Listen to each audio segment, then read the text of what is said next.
Selamat pagi Bapak Ibu sekalian, kita berjumpa kembali di dalam acara Ku Perlu Kuliah Pernikahan 10 Menit seri tokoh Kristen. Hari ini kita akan berbicara tentang seorang Abraham Kuyper dan istrinya, Johanna Henrika Schaaf. Saudara, Abraham Kuyper lahir pada 29 Oktober 1837 dan meninggal pada 8 November 1920 pada usia 83 tahun. Ia dikenal sebagai seorang teolog, pemikir, bahkan pernah menjadi Perdana Menteri Belanda pada tahun 1901 sampai 1905. Ayah Abraham Kuyper adalah seorang pendeta. Sejak kecil dia diajar di dalam suatu sekolah rumah atau homeschooling. Lalu kemudian dia melanjutkan kuliahnya ke Fakultas Sastra dan juga Fakultas Filsafat.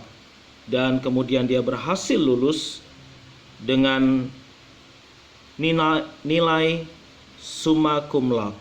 Dia adalah seorang yang cerdas. Tetapi kemudian Kuyper masuk ke sekolah teologi Leiden untuk belajar kependetaan. Di sana dia dikelilingi oleh pikiran-pikiran daripada modernisme. Namun dia dapat melaluinya.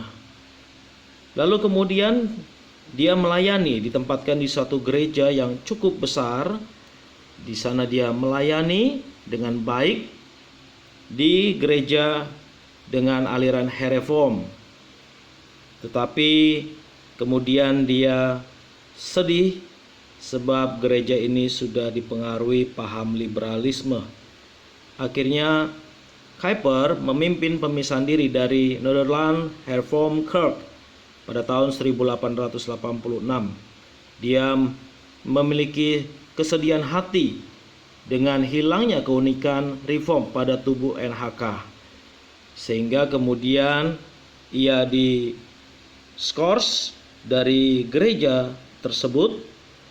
Dan pada akhirnya kelompok itu memisahkan diri dari gereja Hervormde dan mendirikan gereja yang baru, Gereform. Pada tahun 1889 kelompok ini mempunyai lebih dari 200 jemaat, di mana 180.000 anggota dan sekitar 80 pendeta.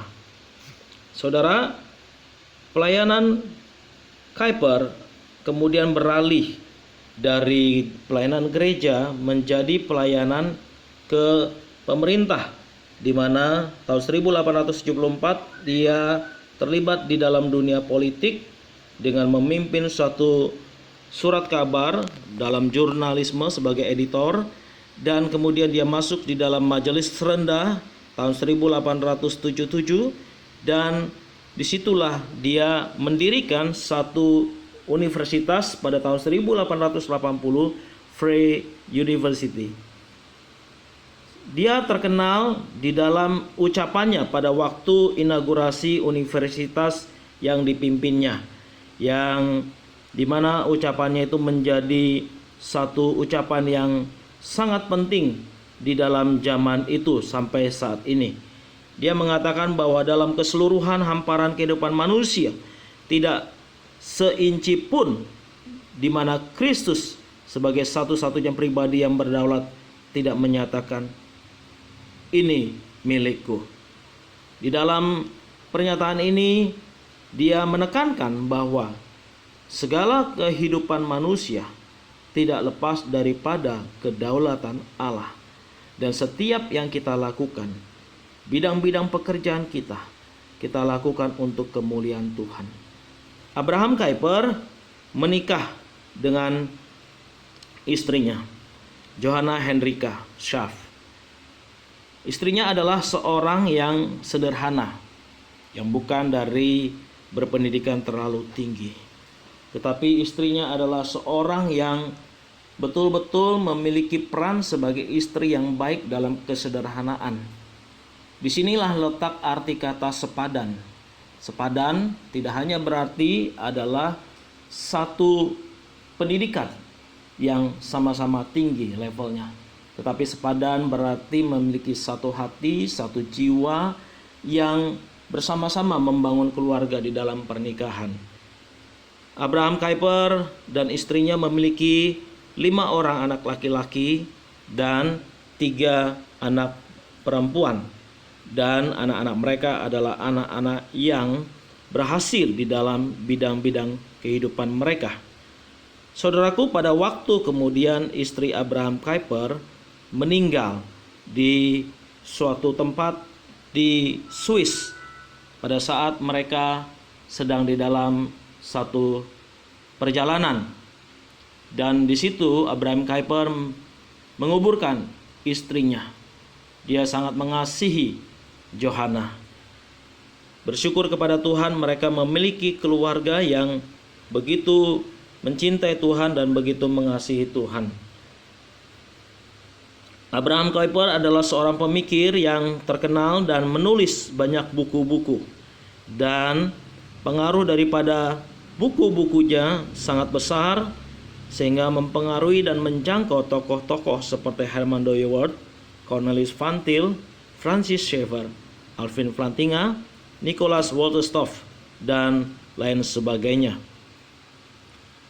Abraham Kuyper memandang segala sesuatu dari sudut fondasi rohani, dan ia juga selalu menuntut moral dan keyakinan intelektual. Pergumulan, ide, dan pemikirannya itu sangat penting di dalam zaman itu dan hingga zaman sekarang ini.